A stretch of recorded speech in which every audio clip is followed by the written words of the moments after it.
தேர்தல் நேரம் மிகவும் சூடான முரண்பாடும் சமன்பாடும் கொண்ட விவாதங்கள் பறந்து கொண்டிருக்கும் ஒரு காலம். யார் முரண்பட்டு பேசுகிறார், யார் சமன்பாடோடு பேசுகிறார் என்றெல்லாம் நம்மால் ஒரு சாமானியனால் கணிக்க முடியாத அளவுக்கு ஒரு ரகசியம் தோய்ந்த அல்லது பூடகமான வார்த்தைகளை பயன்படுத்தி தான் அரசியல் தலைவர்கள் பேசுவார்கள். பிரதமர் பேசினது என்ன? இங்குள்ள சாவி பூரி ஜெகநாதரனுடைய பொக்கிஷாரினுடைய சாவி தொலைந்து விட்டது, அது தமிழ்நாட்டில் இருப்பதற்கான வாய்ப்புகள் இருக்குது, இதை நீங்கள் மன்னிப்பீங்களா? சொனபேஷா அப்படிங்கிற தங்க கவசம் அங்கேருந்து அந்த வெளியறை, அதில் வெளியில் இருக்க அறையிலேருந்து எடுத்து கடவுளுக்கு சாற்றப்படும். வருடம் முழுக்க நடக்கும் திருவிழாக்களுக்கும் நகை எடுக்கப்பட்டு கடவுளுக்கு மீண்டும் சாட்டப்பட்டு மீண்டும் கடவுளுக்கு உள்ள வச்சுருவாங்க. ஆனால் உள்ளறையான பிடார் பண்டார் அப்படிங்கிற உள்ளறை 38 ஆண்டுகளாக திறக்கலை. ஏன் திறக்கலை?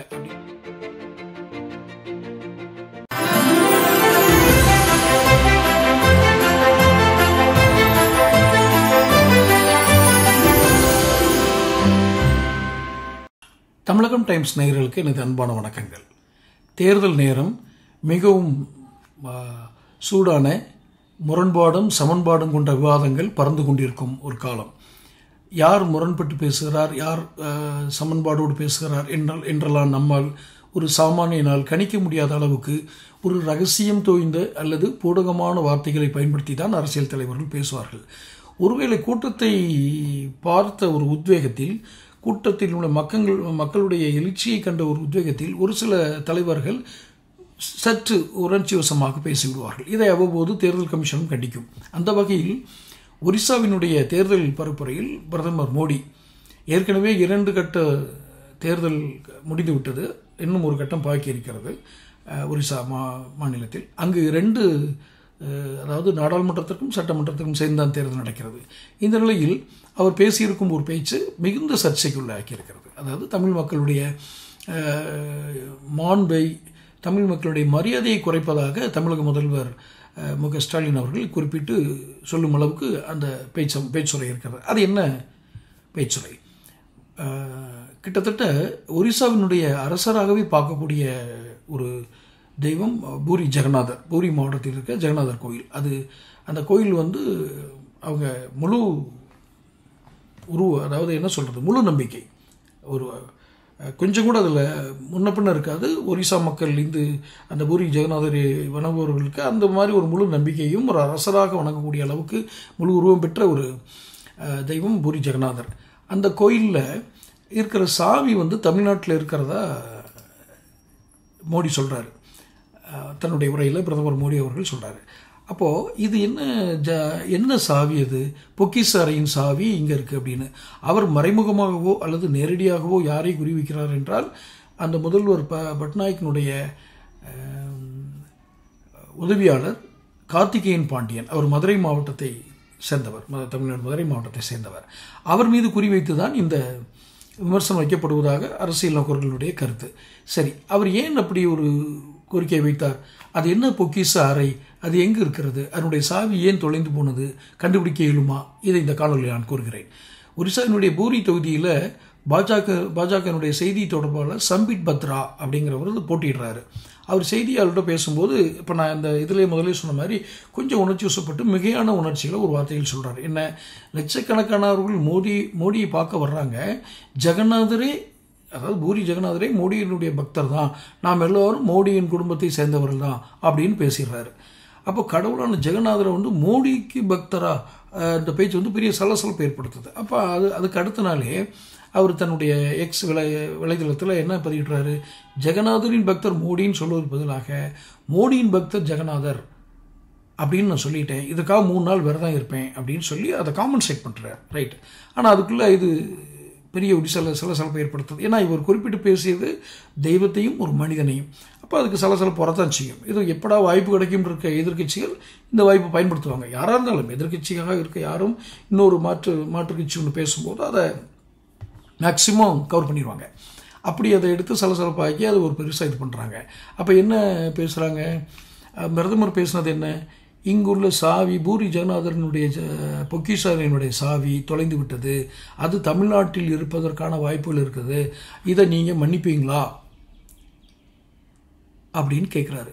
இந்த கோயிலில் என்ன தெய்வங்கள்? ஜெகநாதர், பாலபத்ரா, சுபத்ரான்னு 3 திருவுருவங்கள் இருக்குது. இந்த கடவுளுக்கு வந்து பல ஆயிரம் வருஷங்களாக அந்த மன்னர் காலத்திலேருந்து நிறைய நகைகள், விலை உயர்ந்த கற்களை தானமாக கொடுத்துருப்பாங்க.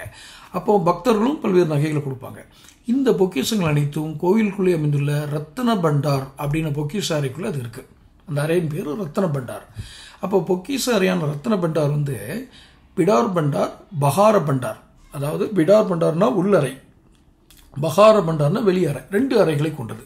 இதில் வெளியறையான பகார பண்டார் மட்டும்தான் குறிப்பிட்ட கால அளவில் திறக்கப்படுது.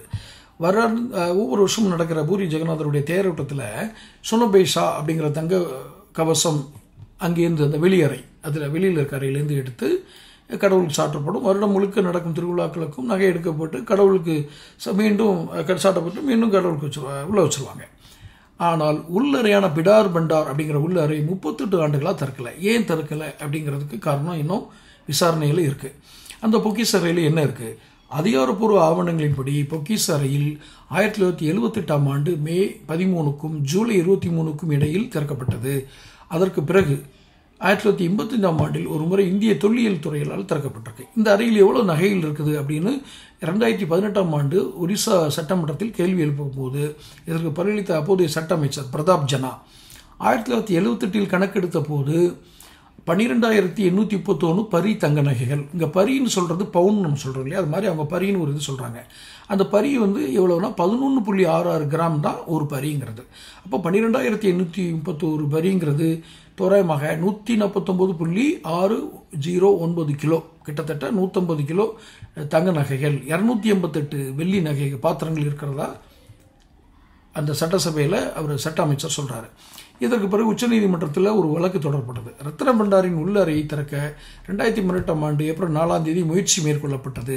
அது அப்படி இருக்கா, நீங்கள் சொன்னது இருக்கான்னு செக் பண்ணுறாங்க. அப்போ சாவி கிடைக்கவில்லை அப்படின்னு சொல்லி அதை திறக்க முடியல. பூரி மாவட்ட ஆட்சியர் தான் அந்த உள்ளறையினுடைய சாவியை திறக்க வேண்டும். ஆனால் சாவி எங்கே போனது தெரியவில்லை. இதான் விஷயம். எவ்வளோ பெரிய விஷயம் பாருங்கள். அங்கே ஆட்சியில் இருந்தது ஏவா பியா சியாங்கிறதெல்லாம் தாண்டி தமிழ்நாட்டை சேர்ந்த ஒரு ஐஏஎஸ் அதிகாரி அங்கே மிக நீண்ட காலமாக 20 ஆண்டுகளுக்கு மேலாக அங்கே இருந்திருக்கிறார். அவர் இருக்கும்போது இப்போ பாருங்கள், கரெக்டாக சொல்கிறாங்க, அந்த பூரி மாவட்ட ஆட்சியருடைய கையில் தான் இருக்கணும். அப்போது ஒரு ஐஏஎஸ் அதிகாரியாக இருக்கிறவர் இப்போ அவருக்கு ப்ரைவேட் செக்ரட்டரியாக இருக்கிறாரு. இதுக்கு முன்னாடி அவர் நிறைய பதவியில் வகுத்திருப்பார். அப்போ மாவட்ட ஆட்சியர் தான் அந்த சாவி இருக்கணும்னா அந்த சாவி எங்கே போச்சு?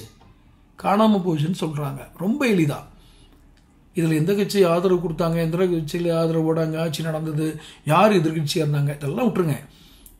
இந்தியன் பியூரோக்ரஸி, இந்திய நிர்வாகிகள் எப்படி செயல்படுதுங்கிறதுக்கு ஒரு பெரிய உதாரணம். இந்த மாதிரி ஒரு பொக்கிஷாரை கிட்டத்தட்ட 150 கிலோ தங்க இருக்கிற பொக்கிஷாரோட சாவியை காணோம். சரி, இதை எடுத்து ஜூன் 4ஆம் தேதி நீதி விசாரணைக்கு உத்தரவிடுது அந்த வருஷத்தில் 2018. அப்போது இதற்கு பிறகு ரத்ன பண்டார் உள்ளறையின் மாற்றுச் சாவி அப்படின்னு ஒரு உரை மாவட்ட ஆட்சியர் அலுவலகத்தினுடைய ஆவண காப்பத்தில் கிடைத்ததாக ஆட்சி தலைவர் தெரிவிக்கிறார். இது ரத்ன பண்டார் உள்ளறையினுடைய மாற்று சாவின்னு சொல்கிறார். அந்த மாற்று சாவி எப்படி இருந்தது, அப்படி ஒரு உரை இருக்குது, ஆவண காப்பத்தில் இருக்குதுன்னு சொல்கிறார். இருந்தபோதும் நீதித்துறை விசாரணை தொடர்ந்து நடந்துகிட்டு இருக்கு. அந்த இருக்கட்டும் பார்ப்போம் அப்படின்னு. அதே ஆண்டு 2018 நவம்பர் சுமார் 300 பக்கம் கொண்ட அறிக்கை அரசிடம் தாக்கல் செய்யப்பட்டது. அந்த அறிக்கை இன்னும் பொதுமக்களுடைய பார்வைக்கு வரலைங்கிறது தான் ரொம்ப சுவாரஸ்யம். ஒரு அறிக்கை தாக்கல் பண்ணுறாங்க, ஒரே ஒரு விஷயம் தான் தெரியுது. அதாவது அந்த உள்ளறையினுடைய சாவி, மாற்றுச் சாவி இருப்பதாக ஒரு இது இருக்குது. அது எங்கே இருக்குது தெரியாது. பாருங்கள், சாவி தொலைஞ்சு போச்சு, மாட்டு சாவி எங்கே இருக்குதுன்னு ஒரு கடிதம் வச்சுருக்காங்களாம். அதையும் மாவட்ட ஆட்சியர் சொல்கிறாரு. ஆனால் அது எங்கே இருக்குதுன்னு சொல்ல மாட்டார். 300 பக்கம் அறிக்கை கொடுப்பாங்க, அதையும் பொதுமக்கள் கொடுக்க மாட்டாங்க.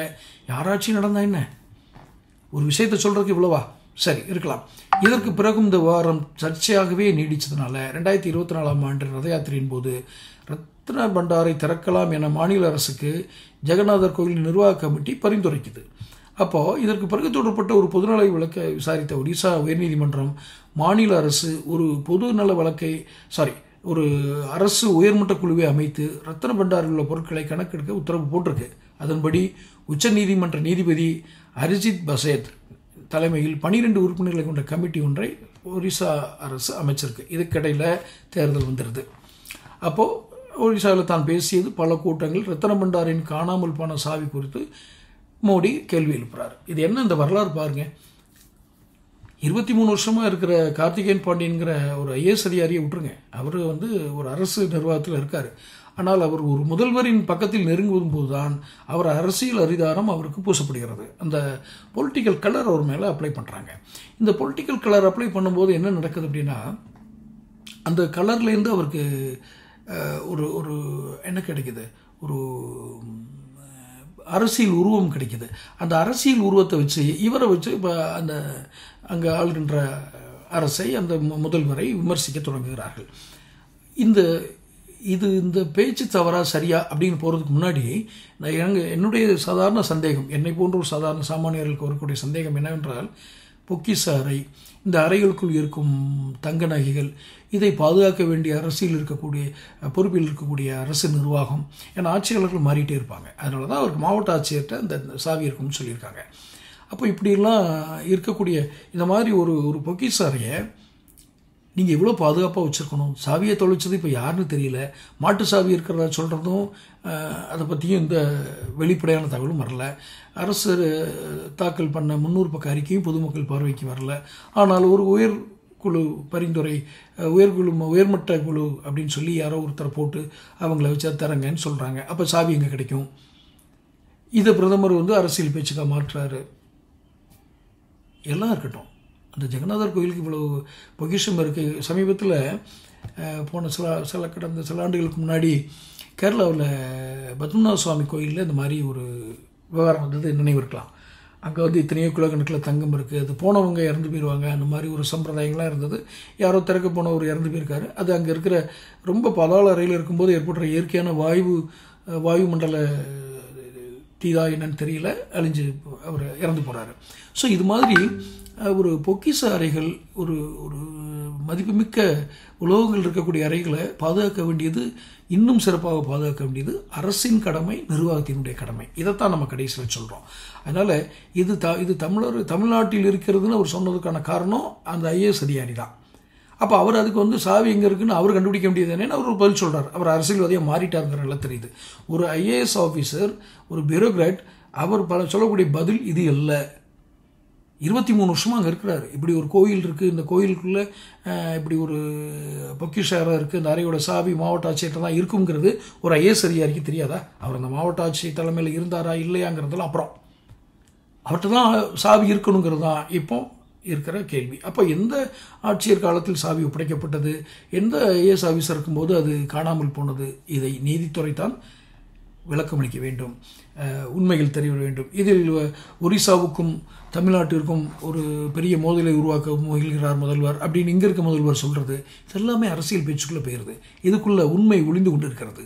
உண்மையை கொண்டு வாருங்கள். அரசியல் பேச்சுக்கள் மறைக்கப்படலாம், ஆனால் உண்மை மறைக்கப்படக்கூடாது என்பதுதான் என்னுடைய நோக்கம். மீண்டும் ஒரு சந்திப்பில் நல்ல காணொலியில் உங்களை சந்திக்கிறேன். நன்றி, வணக்கம்.